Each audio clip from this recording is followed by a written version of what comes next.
Hello, everyone. Welcome along to episode 3 of the Apprentice Angle. First of all, happy Easter to everybody watching this. And coming up in today's show, I'll be reflecting upon the latest goings on over the last 7 days in the Apprentice world. So, kicking things off, we're going to look straight ahead at Lingfield's All-Weather Championships consolation card on Good Friday, which saw the crowning of Billy Loughnane as All-Weather Champion Apprentice jockey. I do believe in the end, Billy finished around about 20 to 25 winners clear of his nearest pursuer.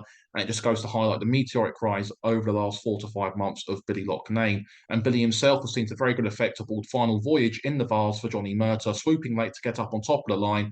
But what I liked about this ride was something we talked about in last week's show too with Billy, and when he won the Brocklesby aboard Body's Impact, was the fact he's able to sort of recognise when to use his stick and when not to. Very much hands and heels ride this one was off the back of a very decent pace in the end, swooping late down the outside, as most horses do at Lingfield. That final furlong is probably one of the longest in the country, really, in terms of what can happen. But Billy was fantastic aboard Final Voyage in the end, was running out a smoothish winner, winning quite cosily in the end. But what I liked about it, as we touched upon, was very much the stick use is almost a limited use, really. Very much all hands and heels, a couple of little taps from the backhand position. That was all really that he needed to do for Final Voyage, because he picked up very nicely in the end and won quite comfortably. But Billy himself followed that victory up with a very smooth, successful Guidor at Musselburgh yesterday as well. And that was Guidor's second consecutive win in the race. But Billy himself got unshipped at the start aboard Guidor, but it proved to be no problem in the end. And he jumped Guidor out quite comfortably, set a reasonable fraction up on the front end in the end before kicking off the bend, and Guidor himself ran out a very smooth winner in the end as well. So it's great for Billy again to get another ITV winner.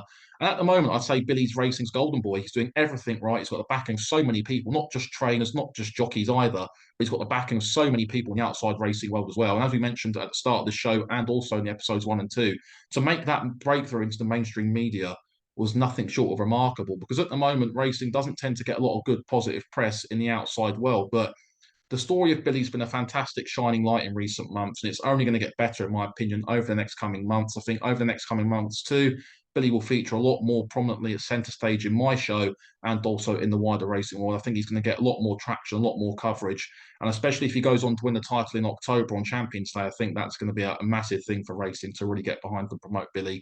But as I said, he's very much the golden boy at the moment, and long may it continue. However, Benoit de la Saillette built upon a very good week last weekend, winning the Lincoln, of course, aboard Migration, with a very smooth success on Monday at Lingfield aboard Covert Mission for the owners group and Kevin Phillipart, the boy.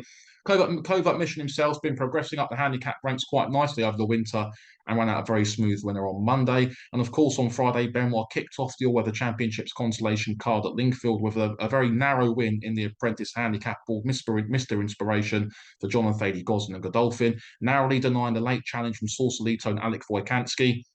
It was a really good finish between two young jockeys in the end, and it was great to see such an array of young talent riding in that race. Harry Davis in that race, Tommy Jakes, Alec Wojkanski, Benoit, Connor Planis too. It was fantastic to see the young lads getting such a good chance on a good card as well. But Benoit's going to look to hopefully now use that early promising start to his season as momentum. I think it's going to be a very strong head a very strong challenge, I think, and a very strong battle between him and Billy this year. I think it's going to be different this year. I think it'll be Benoit again, and I think Billy will be the guy who's going to go with him all the way through the summer up until Champions Day now. And I can't wait to see how this battle unfolds between the two. They've both been riding incredibly well so far, and it promises to be a very, very good championship. Moving head up at Newcastle, on Monday night as well. Aiden Brookes back in the winners' enclosure, delivering Brock Turn Red to a very smooth success for Gillian Boanas in the end in one of the handicaps on the card that night.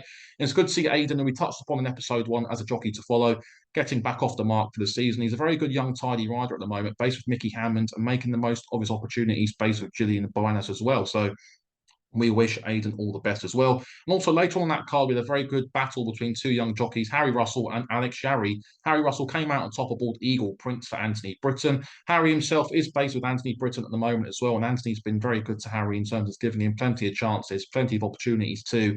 And Harry's been very good at rewarding that faith put in him by delivering the goods on the track as well. But Alex Jary, in my opinion, is another young jockey to follow, now based with Nigel Tinkler. I think he started off his career with Michael Bell before making the move up north to Nigel Tinkler's in the end. And I think Alex is not far away from riding a winner anyway.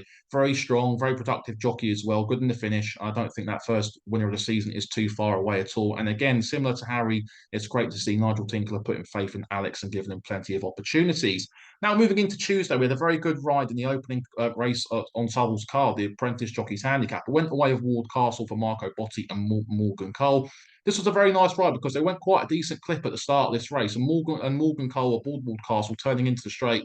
If you'd have paused the race, you probably wouldn't have thought she'd had much chance of winning this. But fair play to Morgan, she already drove the horse out quite nicely and swooped late down the outside, and actually going away won quite cosily, to be honest. And Morgan herself is now based with Marco Botti. I do believe she started off her career based with Sir Mark Prescott, had her first winner at Kempton, I think it was for John Butler as well a few years ago. And she's now based with Marco Botti. Marco himself's got young Bradley Furness there now as well, who was with Gay Kellaway before making the move to Marco Botti. So Marco's got two nice young jockeys on his books there as well. And I expect both of them to get plenty of opportunities over the course of the summer. But Morgan herself's always been a very good rider, very strong in the finish, and was seen to very good effect here at Ward Castle. Again, similar to we mentioned about Billy Loughnane and his stick use. Morgan was very much the same as well. Hands and heels, really driving the horse out to the line and actually won quite comfortably, as we mentioned, going away. And also on the card as well, up at Thirsk on Tuesday afternoon, Zak Wheatley was seen to good effect aboard Teresa Grace for Declan Carroll. A very good, strong, positive front-running ride from Zak. And Zak himself, similar to Morgan Cole, is based with Declan Carroll, the trainer who had the winner for up at Thirsk on Tuesday. And I expect we'll see more from Zak over the course of the summer months. Very good value for his £7, and Declan showing very good faith to him. On Wednesday, it was great to see Gina Mangan back in the winner's enclosure aboard Umming and Ahring for Bill Turner. Typical Bill Turner horse at the start of the year, getting off to a very good start. Bill's always been a very good trainer with his juveniles, and we always tend to see one decent juvenile from Bill's yard. And I think Umming and Ahring could be that type who could go on to go on to rattle off a nice couple of wins over the course of the summer months. But Gina herself finished off the season back end of 2022 very strongly in the end, winning the Old Borough Cup aboard Island Brave ahead of Main at Haydock and ITV, and also winning the rearranged Bath Sprint Series finale, which was run at Chepstow for Rod Millman too. So Gina herself finished off 2022 very strongly, and she'll be looking to kick on this year now. Still got her £5 claim, I do believe, at the moment. Hopefully she can ride that £5 claim out before going on to hopefully have a very good summer, and it's been a very good start for her aboard Umming and Ahring. Rhianin Ingram got off the mark for the season as well on Thursday night at Kempton aboard the 40-1 shot Company Minx. Rhiannon's story is quite interesting, really, because she actually doesn't have an agent, which people might sit there and think it's almost impossible to sort of make your way in the game without an agent. But fair play to Rhiannon. She rides for the contacts she's built over the last couple of years, does it all herself.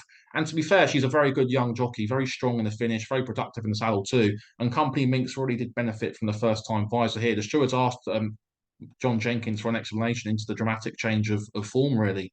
But Company Minx really did benefit from the first-time visor. And actually, Rhiannon last week, we went very close on a massively priced horse of Victor Dartnell at 150-1. So it only goes to show that Rhiannon's got very good talent. And I'm surprised not many trainers are using her, to be honest, because she's proved to be very, very strong and was seen to good effect here at Kempton during the week as well, with Company Minx. She's one to definitely keep an eye on. She's still claiming £5 at the moment as well, similar to Gina Mangan. But she's very good, very strong. I expect her to hopefully go on now with the contact she's got and kick on for the rest of the summer months. And also, just reflecting upon the rest of the weekend's racing, we saw Silky Wilkie win up at Musselburgh, the big sprint cup at Musselburgh on Saturday for Midland Park, Carl Burke and Clifford Lee. Clifford himself stepping in for Sam Fielden, who unfortunately suffered a broken arm, I think it was in the end, in a gallops injury. And we wish Sam all the very best. Silky Wilkie is Sam's usual regular ride, so I can imagine it was quite gutting to see Silky Wilkie win so comfortably with another jockey on board. But we wish Sam all the very best in his recovery, and I'm confident Sam will get back to his best. It was just a very unfortunate injury, really, at a very difficult time, because Sam had come into the back of this turf season now after winning the All-Weather Championships Hands and Hills Series, and he had a lot of good momentum behind him. But we wish Sam all the very best.